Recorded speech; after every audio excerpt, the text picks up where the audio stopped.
Good afternoon, everyone, and welcome to today's conversation. My name is Chukwuno Zonwabufo. I'm a PhD student in pharmacy at the University of Toronto, and I'm a junior fellow at Massey College. I am very excited to be hosting today's conversation that is primarily focused on career development with Phil DeLuna, who is the director at the National Research Council. Phil, I'm very glad that you were able to come here today to have this conversation. So how does it feel to be back at Massey? Yeah. So I was a junior fellow here, must have been 3 or 4 years ago now. And of course I'm back in the middle of a pandemic, so it's a lot quieter than it was when I was here. But there's something special about walking through those doors and entering the upper library. And of course, when I was here, there wasn't the stage with all these lights and these amazing cameras. So things have definitely adapted to the pandemic. But it's really special to get back into that space and then remind myself a little bit about what it was like to be a graduate student. I haven't thought about that in a while, so it's really good to be back. Yeah, welcome back. Any good memories at all? Oh, so many. I always tell people that graduate school was both, like the highs are extremely high and the lows can be very low. Absolutely. So it was just, but so much of it was about like personal discovery, growth, and autonomy. Like I had the opportunity. So I did my PhD in material science and engineering with Professor Ted Sargent. He was my supervisor. Ted is a prolific scientist and just an incredible mentor. I worked on developing new materials for carbon dioxide conversion, and primarily catalyst materials, membranes, all these sorts of things. And the idea is kind of how photosynthesis takes water, sunlight, CO2, and converts it into sugar for itself. What if we as humans could take water, CO2, and renewable electricity and convert it into the chemicals and the fuels that we need? So that was the majority of the work that I did during my PhD, but I had a professor who gave me the space to explore many different things, and importantly also allowed me to go away on exchanges and do a little bit of entrepreneurial work on the side, which is rare, right? Because a lot of professors, they're focused on having their students on the research, obviously. Yeah. I mean, that's what the grant money is for and all these sorts of things. But Ted recognized that all these sort of exchanges and sabbaticals that I did actually brought more value to the research group because, one, I became an ambassador in that other organization for the group, and I got to spread, the word and the reputation of the research that we did. And then second, I learned skills in all these different places that I could bring back and then share with my colleagues, share with the other graduate students and even postdocs. So at the end of my first year, the summer of my first year, I went to IBM T.J. Watson Research Center in New York, and I was focused on large-scale simulations for biomolecule sensing, looking at sensors that used single-stranded DNA bound on the surface of gold. And the end of that DNA would have a sort of probe that would attach to a target. And when that attached to the target, it would change the conductivity because of the probe. In the second year of my PhD, I went to UC Berkeley and the Lawrence Berkeley National Labs, and I was working on synchrotron spectroscopy, basically shooting large, high-powered X-rays into catalyst materials to see how they worked on the molecular scale. And then in my third year, I spent a year in Palo Alto a summer at Palo Alto at Toyota Research Institute, and I was focused on using artificial intelligence and machine learning for fuel cell and battery development. So all of those three, I finished my PhD in 3 years and 4 months, and every year I was gone for 4 months. So I spent almost like basically a year not in my actual research lab, and yet my professor recognized the skills and the value that brought to the group. Yeah, well, that's very exciting. So just within that 3 years, it feels like you had a lot of experience even beyond the work that was going on in your research group. Why did you decide to do that?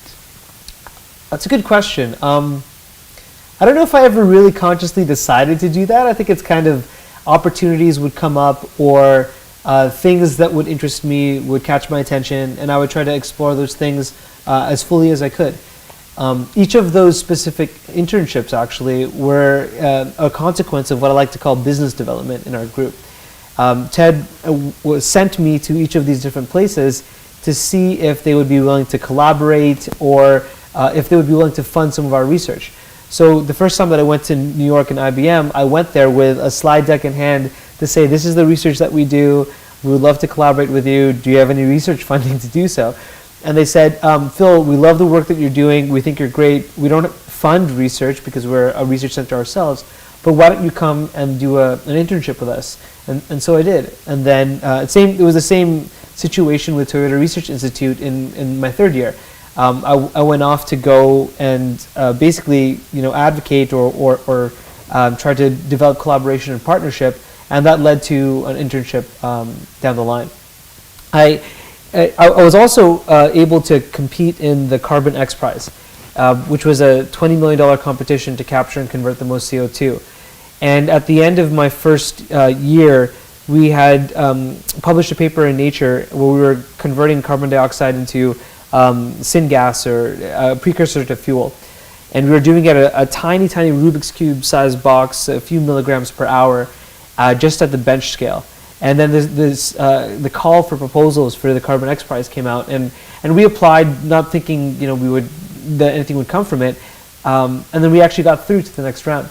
So I spent a fair bit of my time in collaboration with my colleagues in the lab, trying to take that from a Rubik's Cube sized box into like a demonstration in a big, essentially industrial sized fridge, and converting from milligrams per hour to kilograms per day. And that experience of trying to find a vendor, find a pilot plant manufacturer, understand like the process of building this sort of thing at a larger scale and what works, what doesn't. I remember literally the week before the XPRIZE was going to come and judge and identify and do all of the testing and verification. We were literally using duct tape to put some of this stuff together. And so it was really unique. Yeah. Oh wow. So you had all this fantastic experience during your graduate program. Mm-hmm. And I know that many graduate students like to have all this experience, but the greatest concern is being able to manage all those experiences along with meeting the deadline and timelines for your graduate program. Mm-hmm. How were you able to do that? Well, so I should mention too that before I started my PhD here, I had a master's mm-hmm. at the University of Ottawa. And I really was appreciative of that experience, because the first couple of years of being a graduate student, it's just learning how to be a graduate student, right? Yeah. How do you identify problems? How do you know what good papers to read in your field, who the good people are to follow, et cetera, et cetera, et cetera? How do you manage your own time, and how do you try to stay motivated or when experiments aren't working or your model simulations are breaking down or whatever it is?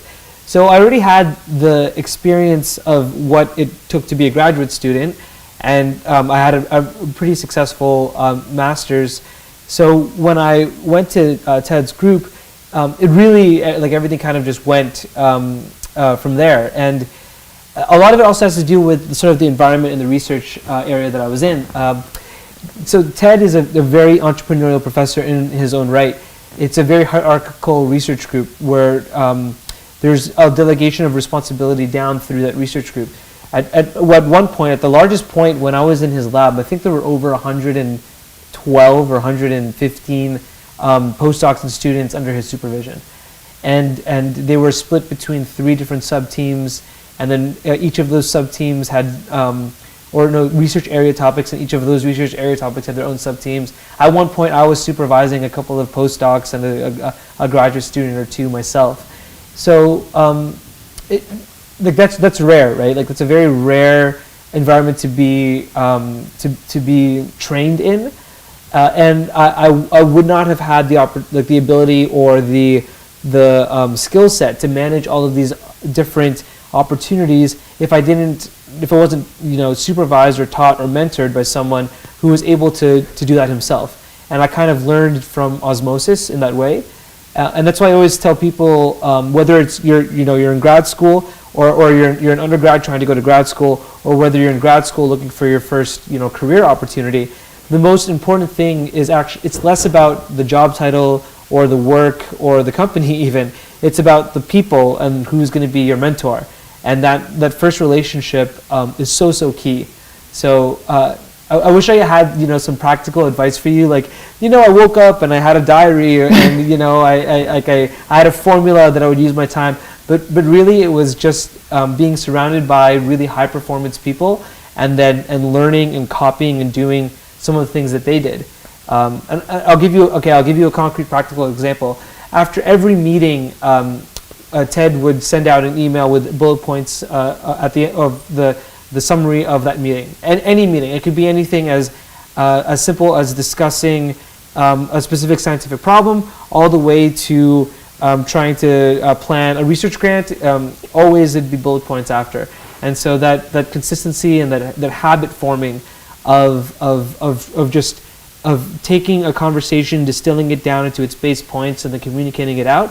That was another thing that I learned from my time there. Wow. So you moved from this experience, 3-year PhD program at the University of Toronto, and immediately started as director at the National Research Council. Walk us through that. How did that happen? Yeah. And even the youngest. Yes, that's right. Yeah, so I was the youngest director there. So I always thought that I was going to be a professor, right? Like I was on that professor track. I was publishing all these great papers. And in academia in general, there's the sense that you're almost expected to become a professor, right? You're trained to continue in academia, and the incentives in academia are such that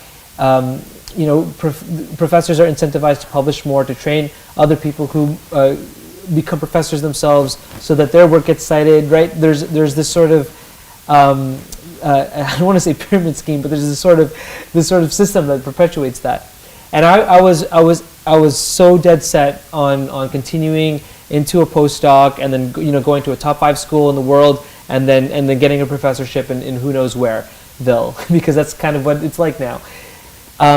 But then in the second year of my PhD, I had a conversation with my partner, my fiance. She's a nurse at Sick Kids, and she works in the operating room. So you can imagine the past couple of years have been really taxing and stressful. Yeah. But she grew up here in Toronto. Her family is here. Our friends are here.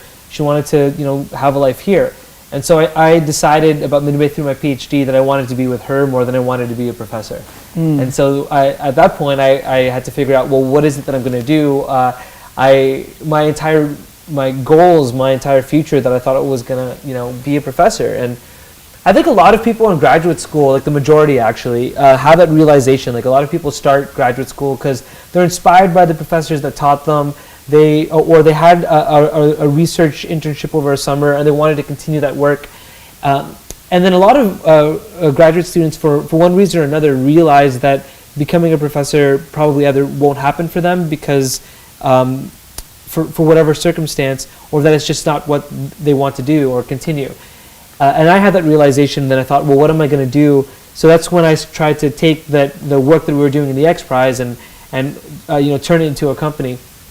And Ted had started a couple of companies before in the past, and I'd spent about the last 6 months of my PhD really trying to build a business model, build a business model canvas, and just talk to venture capital, and then deal with the intellectual property office here at the university, and all that kind of stuff. And one week Ted would introduce me to the CEO of his previous startup, and the next week when I'd ask him to sign on a cap table, he'd be like, "Oh, let's wait a minute." So this position at the NRC came out online, and I saw it, and I applied to it, quite frankly, thinking I wasn't going to get it. I thought I was too young, too inexperienced, and I really only applied because I wanted to put pressure on my professor to commit to the startup. I wanted to go to him with this offer in hand and say, "Hey Ted, I love the work that I do. I'm really enjoying this research. I want to turn it into a company, but if that's going to happen, I need commitment from you now, or else I will leave." And he said, "Phil, I think the technology is too early. I think you should take this job at the NRC." And after I got over that initial kind of heartbreak, because I had built this idea in my mind that I was going to be this next great clean tech entrepreneur in Canada, I realized that he was right. As I've progressed in my career and I've seen lots of startups and I've mentored startups and I understand what the policy levers and the market forces that need to be in place for technology to succeed. I didn't know that at the time, and I didn't realize that he was probably, looking out for my best interest, quite frankly. But I was heartbroken initially. After I got over that, I realized that this opportunity to join the NRC is really unique, and I was obviously so excited about that. So I did the interview. I got the offer, and I've been there for the past 3 years, where I've built and led a $57 million clean tech program, and it's focused on developing disruptive technologies to help decarbonize Canada, with 3 main thrusts: CO2 conversion, clean hydrogen production, and artificial intelligence for materials discovery. And all of those 3 things were almost an extension a bit of the work that I did in my PhD. But it was amazing to be able to shape an entirely new program, initiative within the government, and really it be an extension and the living embodiment of the work that I was doing with my PhD. It's been and it is a dream of mine, and the best job I could have asked for after my PhD. That's wonderful. It just seems like you had such a wonderful support from TED throughout your PhD training. But let's talk about this position at the National Research Council. So how did it feel like, finishing a PhD program and getting that first role without any real life experience?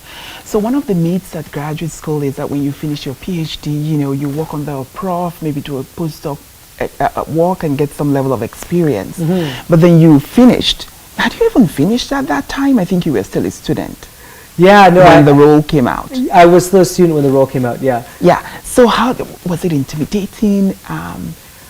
Not really. I mean, and the reason why I say it wasn't intimidating was because you have to keep in mind the mindset that I was in when I applied for that job. I had this vision in my mind that I was going to, start this company. So in a way, I applied to it with. And I applied to it without thinking too hard about it, without kind of psyching myself out and analyzing the situation and thinking that I couldn't do it, and in a way that really freed me up.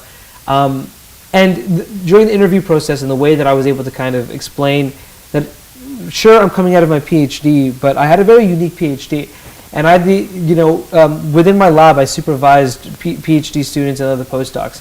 I developed a very specific research network and brand for myself throughout my PhD. I had a little bit of that startup and that market and that business experience as I was trying to spin out this company, and a lot of the work that I had done during my PhD was also in terms of trying to attract grant funding, both in the private and public sector. Yeah, I would go to France every once in a while, and one time I went on a trip to visit Total, the French oil and gas company, and I gave presentations on our research to try and get R&D funding to the oil and gas executives in that organization. I did the same thing at Suncor and other places. So I guess I had I knew I could do the job because I had all of the skills. Like, yes, I like my title and the role and my age was non-traditional and it was young. But I don't let sort of the number or the age or the number of years impact whether I think I can do something. It's not about the number of years; it's the intensity of the experience and the diversity of the experience. And that's how I've always felt. I mean, I'm sure we'll talk about it in a moment. But running for office was the same way. I was never intimidated by trying to do it. I've always thought of it as, I have these experiences. Why not? Yeah, you had a very unique PhD experience, but I think an important aspect too is that it feels like you had some level of intentionality with your PhD program, because you somewhat prepared yourself for the opportunities that you now have. Can you talk a little bit about that? Yeah, that's a really good point. I mean, I think intentionality, just like hindsight, is 20/20, right? Mm-hmm. You really like. I've found in my life and my career that, and this is true for many successful people that I've followed, if you look at their CV or you look at what their career progression was, it's very easy to say they had a plan and they executed that plan. But the reality is that wasn't true at all. In fact, most of where I've ended up now have been a result of direct failures. And I'll give many examples. In my undergrad, when I thought, I actually didn't have the best grades. In my first and my second year, I breezed by, it wasn't that difficult. But then in my third, or at the end of my second and the third year, it started getting a little more difficult and more specialized. And I was working, 3 part-time jobs at the time so that I could afford tuition. And so I moved to Canada when I was 5 years old, and my dad is a factory worker, and my mom worked in customer service. So I didn't really have a lot of financial support growing up. So part of it was that too. But also in undergrad, I hated writing exams. I hated being in a classroom with 300 other people, and the professor is just reading off of a PowerPoint slide deck. I could do this at home, right? Things really changed for me when I started doing research. But I had approached many different professors in my undergrad to do just volunteer research for them. I didn't even ask them for money, a stipend, anything. And 3 of them said no. They said either your marks aren't good enough, we don't have space in our lab, even though the next week they had brought in another undergrad student, all these sorts of things. And then the 4th professor, what I did is he was a computational chemist. And so what I did is I made a resume that was formatted like a Wikipedia page with my little picture in the corner and then a little description of my experience. And then I handed it to him, and I thought it was cute. And I was like, this is a creative way of showing that I think outside of the box and I'm good with computers. Please take me on. And he did, and then everything changed from there, right? In my master's supervisor, again, another computational chemist. In computational chemistry, there's kind of 2 schools of thought. There's like the method developers and the application people. The method developers are the ones who love to code, and it's all math, right? And the application people are the ones who like to use the stuff that the coders make and then apply it to problems. I'm very much an application person, and I'm less of a technical person. My master's supervisor actually told me, as I was finishing up my master's, I don't think you're good enough to do a PhD. And so that was a big hit to my ego. It really made me question myself. After lots of conversations with my friends and my family and my partner, I was like, no, I know I can do a PhD. So I applied to every other school that was better than there, and I got into Imperial College London, the University of Chicago, McGill, U of T, and I picked here. I thought I was going to become a clean tech entrepreneur. That didn't happen either. So intentionality, it's less about the intentionality and it's more about the ability to recognize opportunity when it presents itself. And then you build the intentionality after through self-reflection. At least that's what's been the case in my career or in my relatively short life. I've thought about what is the thread that links all of the experiences that I've had, and then I've built a story around that I then tell people. But in the moment when it's happening, there's no intentionality. I have no idea what I'm doing. I have no idea what I'm going to do in the future. I just know that I always want to be moving forward, and I never want to stagnate. Yeah, you know what, Phil, I do agree with this very point you've made. I think it's all about being able to synthesize the entire experience you've had to tell a powerful story. And sometimes that's really what is lacking with scientists, is that we do a lot of bench work, even how isolated PhD programs often are. And we don't have time to reflect on some of the experiences that we've had. Talk about the power of storytelling. Yeah, no, that's a great question. The reason why storytelling is so important, especially as a scientist, is because it's so fundamental to who we are as humans, right? Like the first book that you're probably exposed to or read to is a fairy tale. It's a story. When you're trying to convey your message, or you're trying to convince someone or or sell a company, it's a story. It's once upon a time there was this problem. Because of this problem, there was this conflict. Then along came a shining knight and this solution, and now the world is better because of this. It's the same thing. If I was trying to sell the company that I was trying to do before, once upon a time, there was climate change and the world was burning.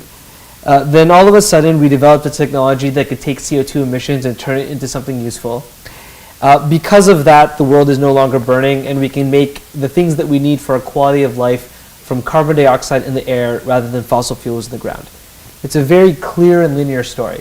So, there's such a power in that, I think, and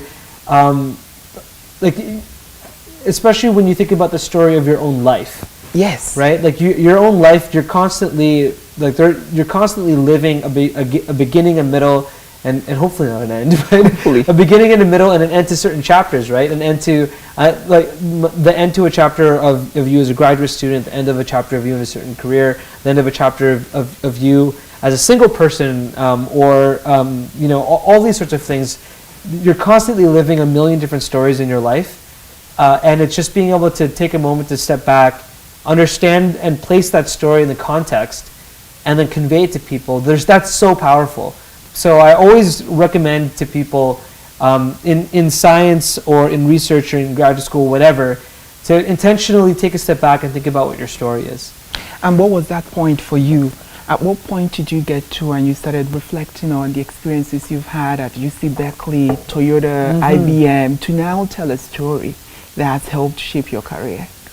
I think I'm a very self-reflective person in general. I'm a very outgoing, I'm a very extroverted person, but I'm very self-reflective.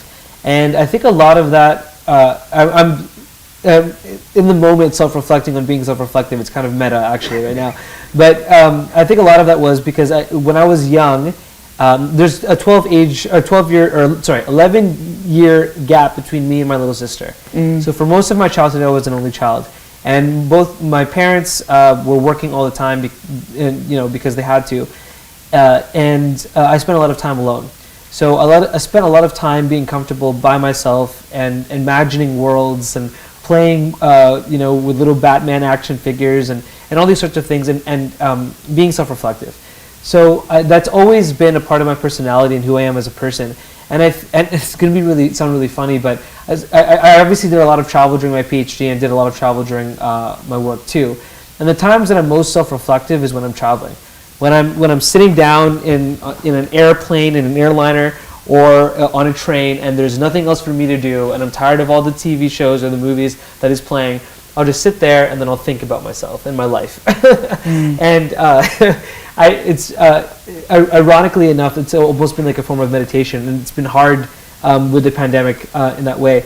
So I would say at every point in my life or when there's a decision to be made, that's probably the peak of when I'm the most self-reflective. I would say that it's not, again, there wasn't really much intentionality to it. It's kind of just who I am. No, but I want to believe that right now, when you look back at everything, because you had a number of setbacks, right? I mean, you had that supervisor at your master's level telling you that you're not qualified to do a PhD program. You still went on to that, right? And you applied and you got accepted to prestigious institutions, right? So I'm just curious, because you said there was really no intentionality, but I feel like you must have created an image that is better than that level, that pushed you to move beyond that. So if you look back now, do you think that there was a little bit of intentionality and strategy to the things you did? Because you encountered a number of setbacks and you moved beyond that. It's true. I mean, I do think there is an intentionality on there, and maybe the reason why I don't think it's intentionality is because I think it's more of like a self-reflection. And again, a lot of this is at points of inflection, points of decision making. So an example is when I was going to choose what major I wanted to do for my undergrad.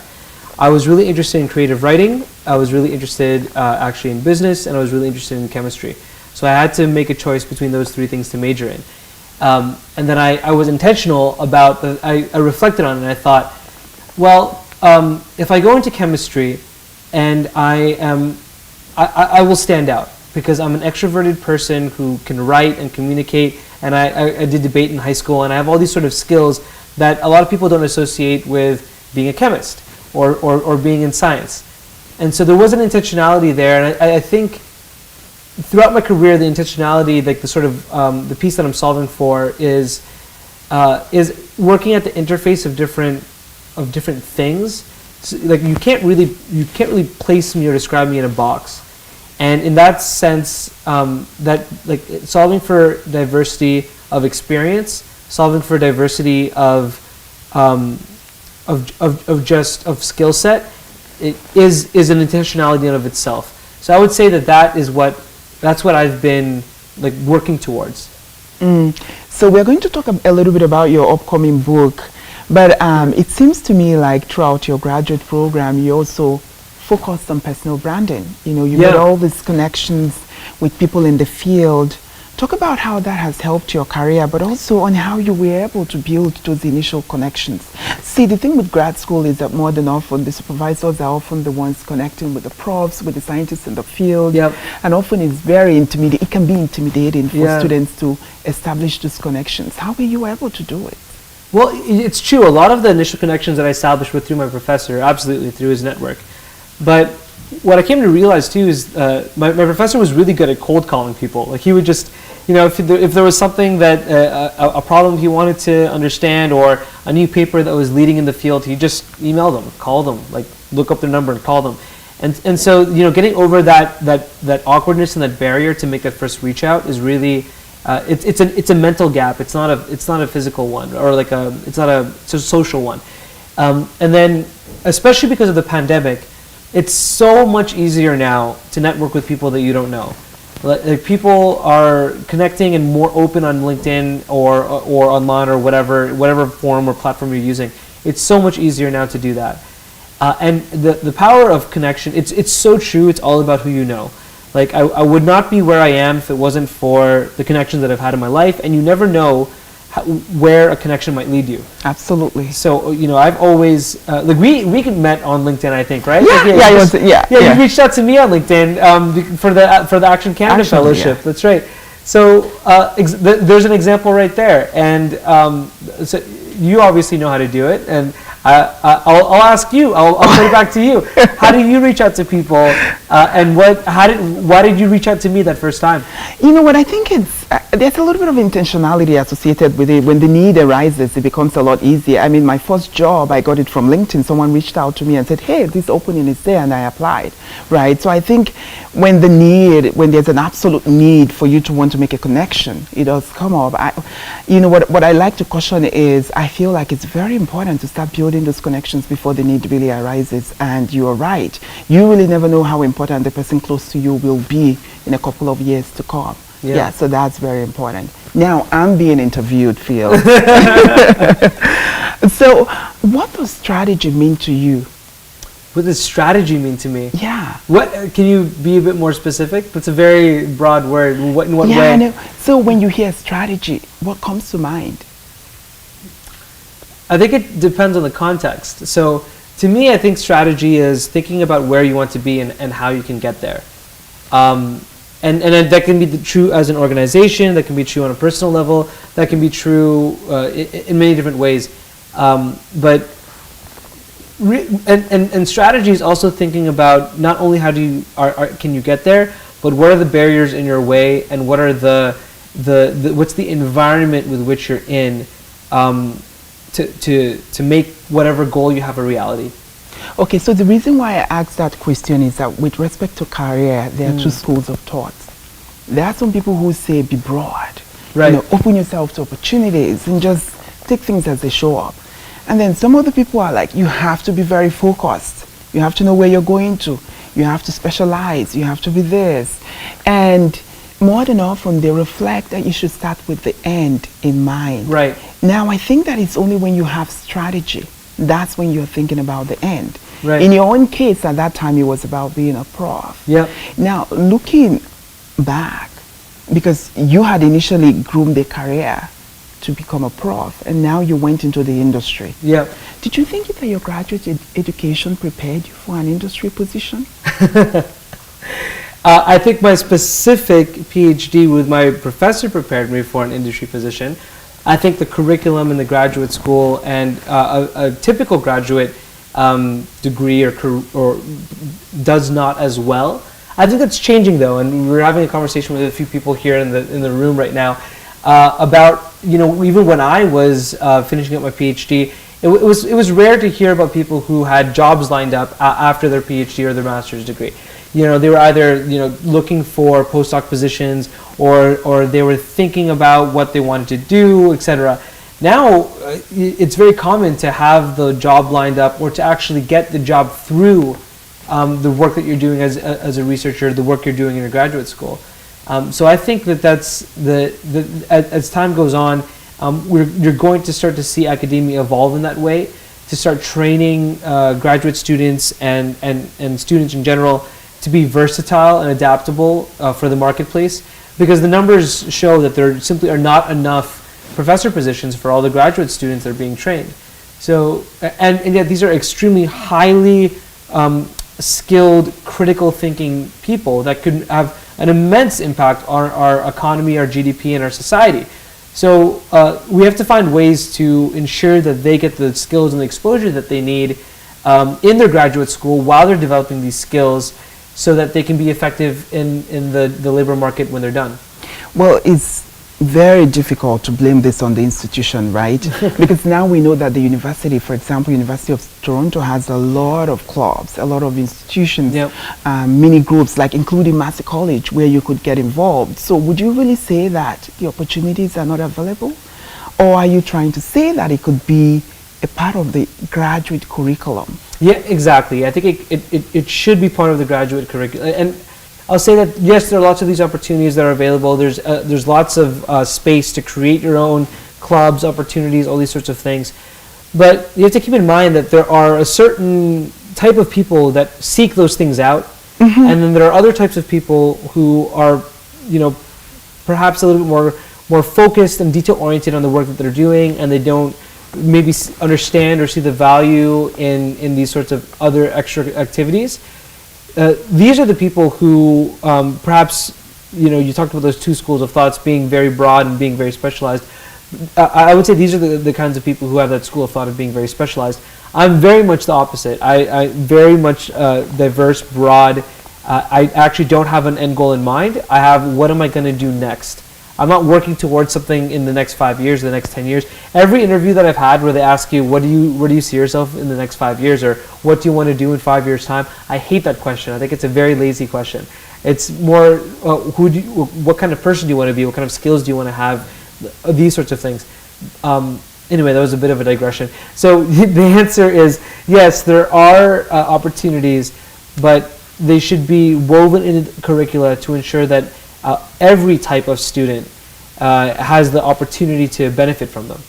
Yeah, but the thinking is that at graduate level, you know, the view is you should be able to be proactive, you know, to seek out these opportunities. But let's dwell a little bit on this strategy component, mm-hmm. right? So there's a view that with graduate program, it's all about your success as a scientist, you know, in mm-hmm. publishing papers, going to conferences and giving presentations. Not everybody gets to do that, by the way. So how do we really define a successful graduate program? Because there are core skills that are important, you know, mm-hmm. which are some of the things that I wanted you to talk about from an industry perspective, is things like being able to network, communicate, yep. that are not necessarily taught in graduate program, right? Things like being able to be, you know, to operate technological platforms, you know, these are useful skills.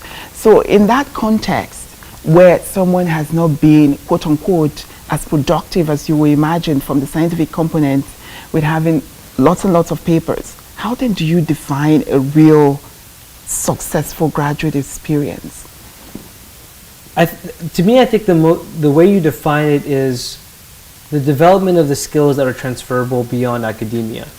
And the way that you measure it is the employability of your graduate students after they finish the program. And what are the diversity of careers that are being developed and explored. It's true, like in academia, the main incentive driver is to publish, right? So if you're not publishing, you're viewed as lesser. Mm-hmm. And it really does depend on the field, and you know, it's a lot Some fields it's easier to publish in others, and some fields, maybe you're looking for more algorithm development or more projects or policy papers that are closer to NGOs or something. Like it's very difficult to compare across faculties and these sorts of things. But at the end of the day, I think are you able to develop the skills that are useful in the real world? So let's talk a little bit about, let's go back to still remain on that strategic component. So what are you going to say to a student who, is thinking that they're a failure, they have not published lots and lots of papers, and they're just wondering, so what's the end point? What's the end deal for this? Yeah. The first thing I would say is you don't measure your self-worth on the number of papers that you publish, because there are so many reasons and things outside of your control for why you're not able to publish a paper. Maybe a competitor in your field scooped your work. Maybe your professor is super, super busy and doesn't have the time to review your work as much as you'd like.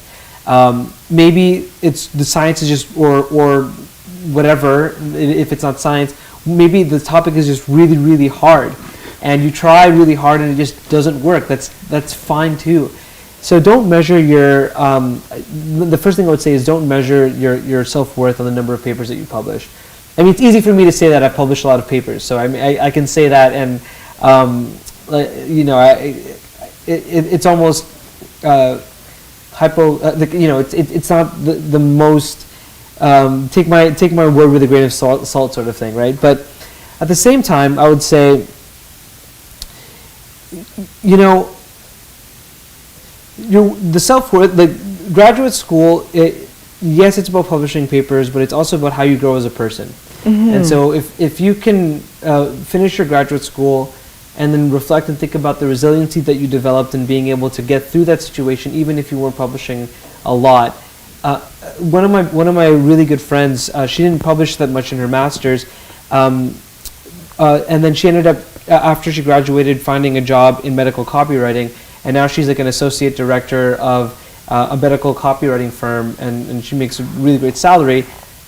She's had a very successful career, and at the moment she was really stressed out and didn't feel very successful because she wasn't publishing. But again, like life is long, and the resiliency that she developed from that experience was transferable to the job that she has now.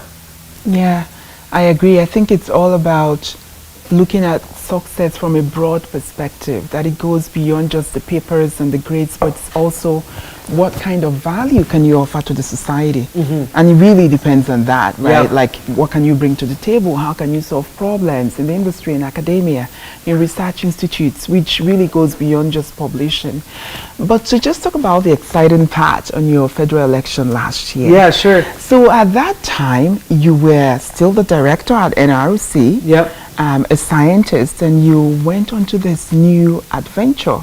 Yeah. Tell us about that. Yeah. So the way that I ran for office, I ran for office for the Green Party in Toronto St. Paul's, which is a riding here in Toronto.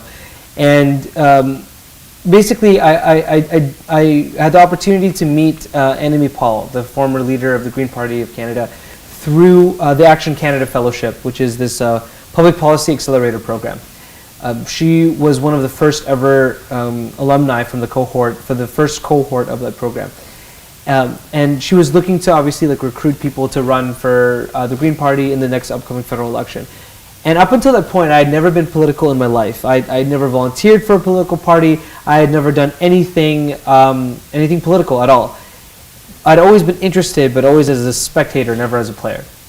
And I think it was a combination of a few things of the time and place where I was in my life. I thought it was 2020. It was still a pandemic, and I kind of, I joke with people that some people got dogs, some people bought homes, some people had kids. I decided to run for office, but there is a little piece of truth to that where I didn't want that year to feel like I didn't progress or do anything that pushed and challenged me.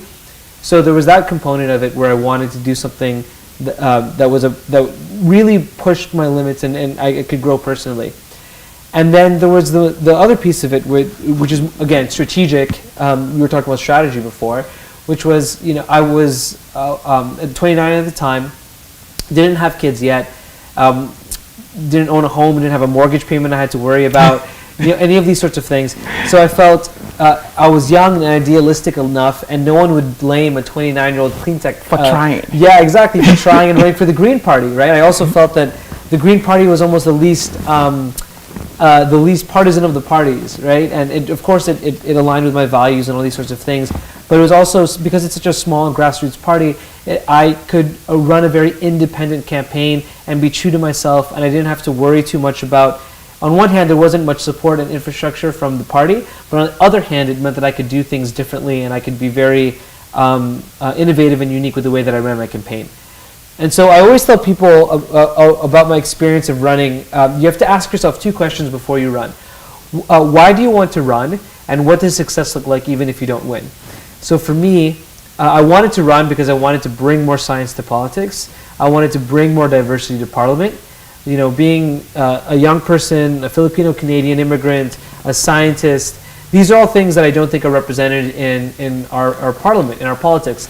And I think that our House of Commons and the people that make up it should be representative of the people that they lead. And I believe fully that a more diverse group of people will come up with a better set of solutions. And when I say diversity, I don't mean ethnic diversity.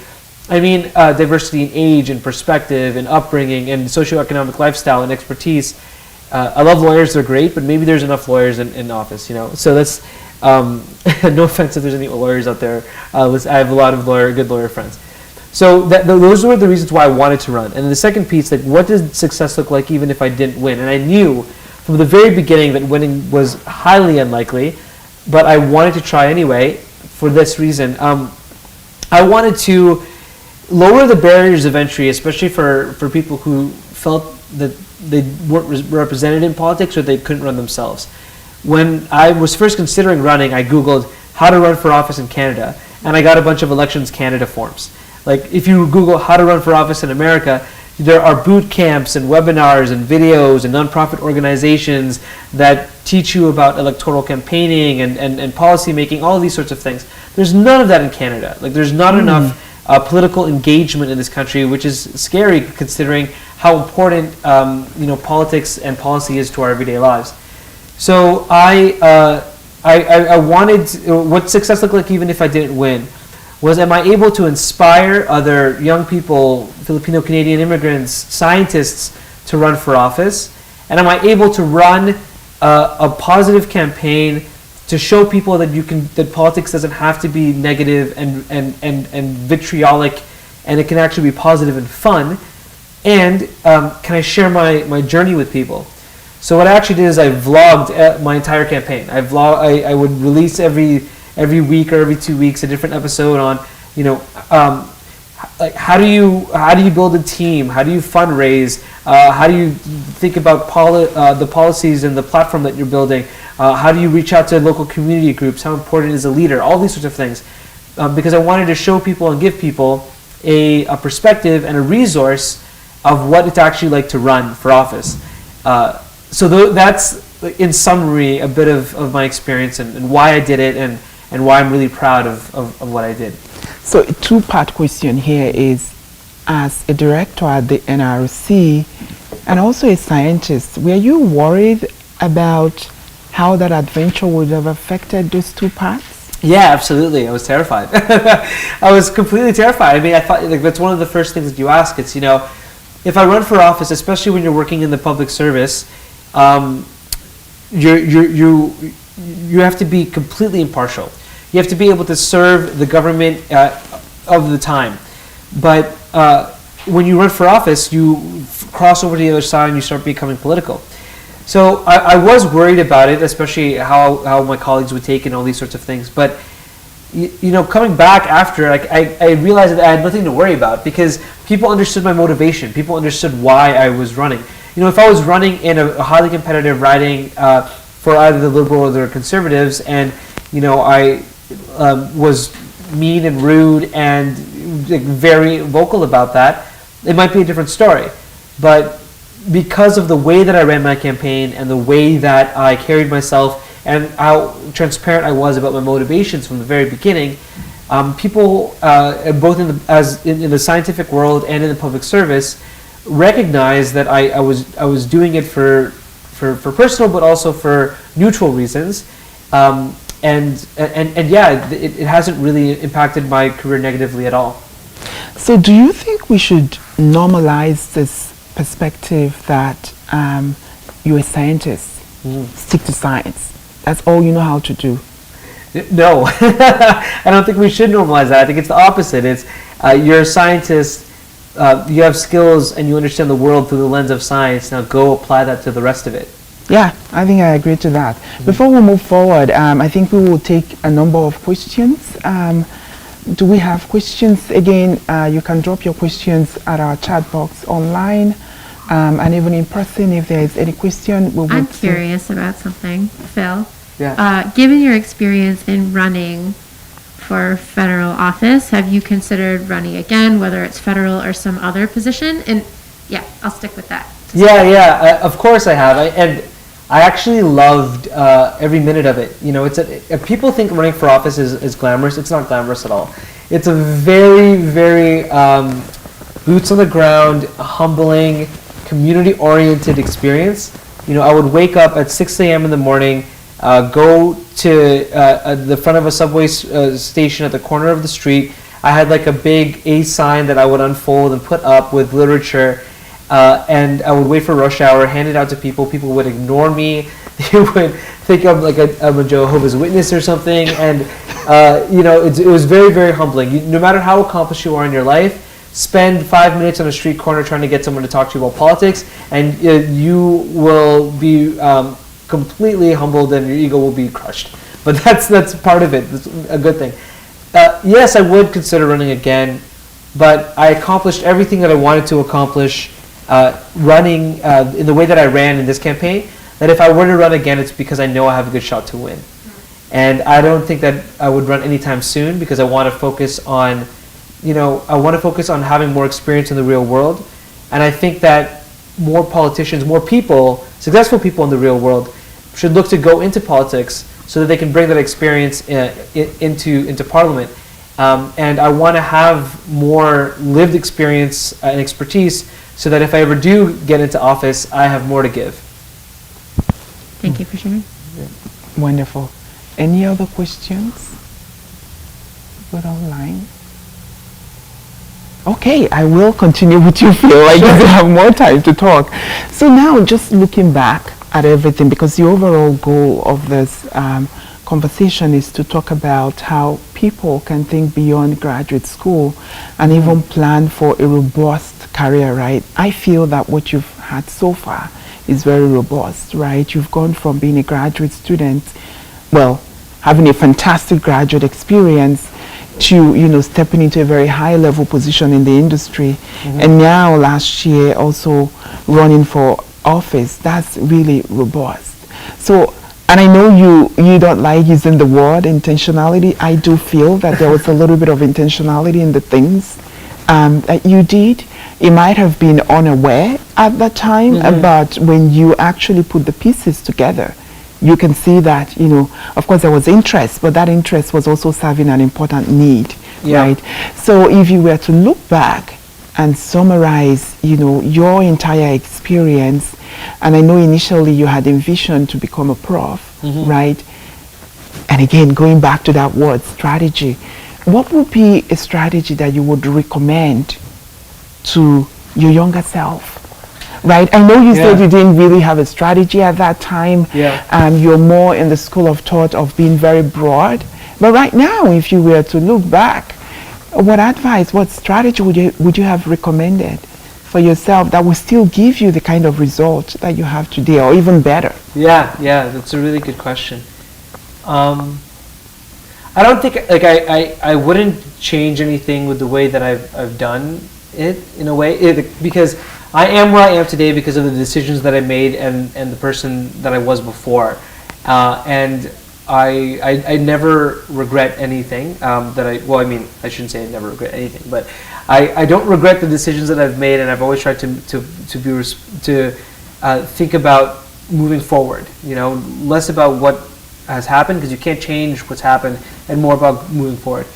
But if I were to give my younger self a bit of advice on strategy, I think it would be more about understanding like the kind of impact that you want to make in the world, and who are the people that can help you make that impact. I've always been driven by really around the content on the topic, around trying to take technology out of the lab into the marketplace. It's always been a walk along the technology readiness level pathway. It's always been a walk along trying to take something from discovery to a commercial product or to market. But if I were to give myself some advice, it'd be more strategic on think more about who are the people and what are the organizations that are making the biggest impact in these spaces, and less about what are the roles at each of the steps on that path. So, scientist, entrepreneur, public policy, public service executive, potentially maybe an entrepreneur again, or investor, or whatever, those are roles. I think going back, I would tell myself, think less about the role and more about like the people and the organizations that are making the biggest impact in what you want to do. Yeah, and probably how you will also contribute to that impact, yes. Right? So Phil, now going back a little bit and also reflecting on that aspect, there are a number of people who are of the opinion that you should try so many things, right? So you get into grad school, you try this research, you try this several aspects, several things to see. I think it goes into that broad concept also, right? To just see which one will work out, because you don't know essentially what will be the winning strategy. Yeah. Can you comment on that? Just also because there are some people that say you should really be very focused, right? Yeah. The more distracted you are, the less likely, that you're going to be successful. Well, I think it's a combination of being broad, but then also understanding when it's time to focus. So, yes, I've been very broad and I've tried lots of things, but if I always do so understanding that I can do it well.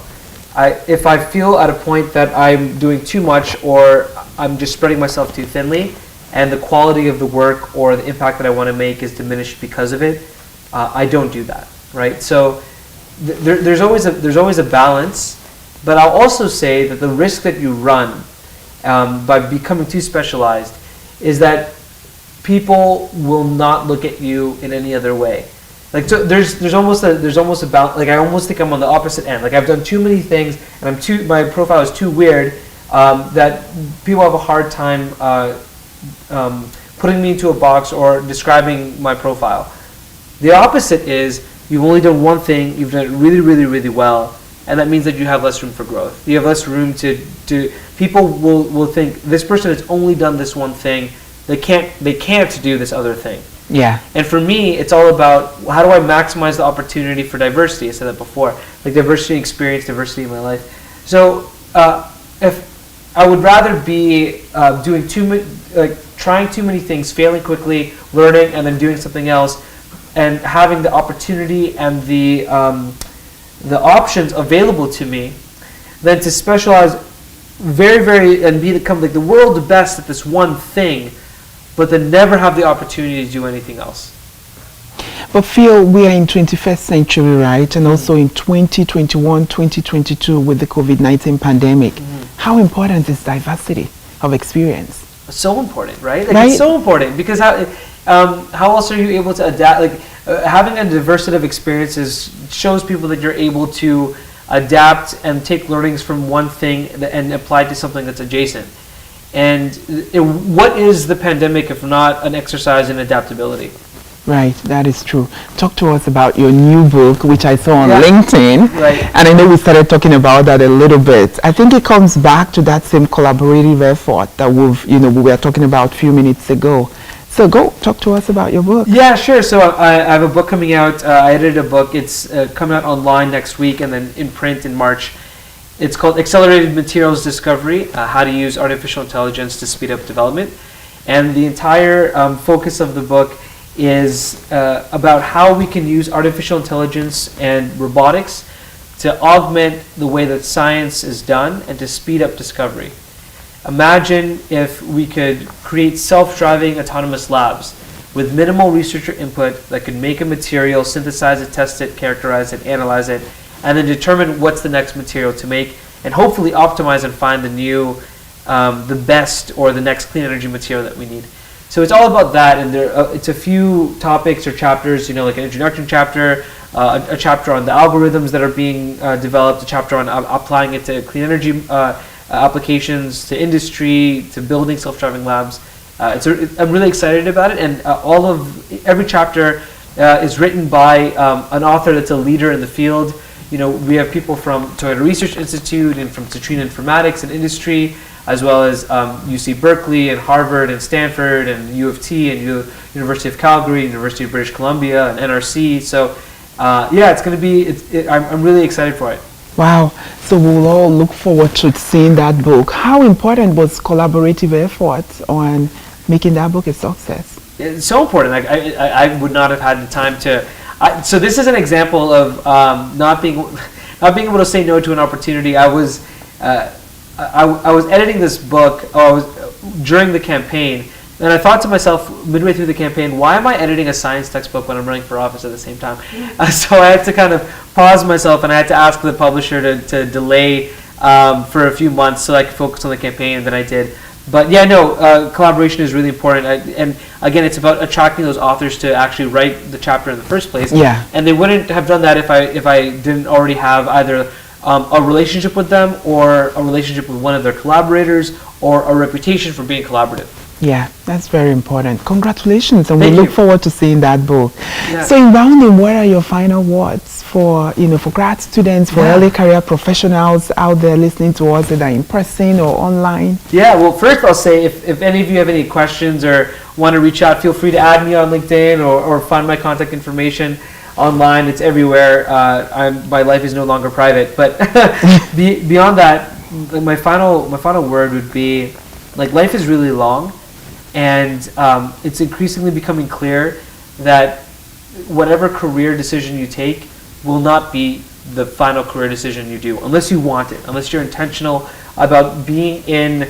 And even if you're in the same organization, you're going to probably move roles in many different ways and constantly be challenged. So my biggest advice is don't stress out too much, and don't worry that the next choice that you make is the wrong one, because you'll always be able to make another one after that, and nothing is final. Well, thank you so much, Phil. It's been a pleasure having this conversation with you, and thank you to everyone who has joined us in having this panel discussion, either online or in person. It's been great, and I've even learned a lot. Thank you so much, Phil. Thank you, everyone. Thank you for having me. I appreciate it. Yeah, no worries.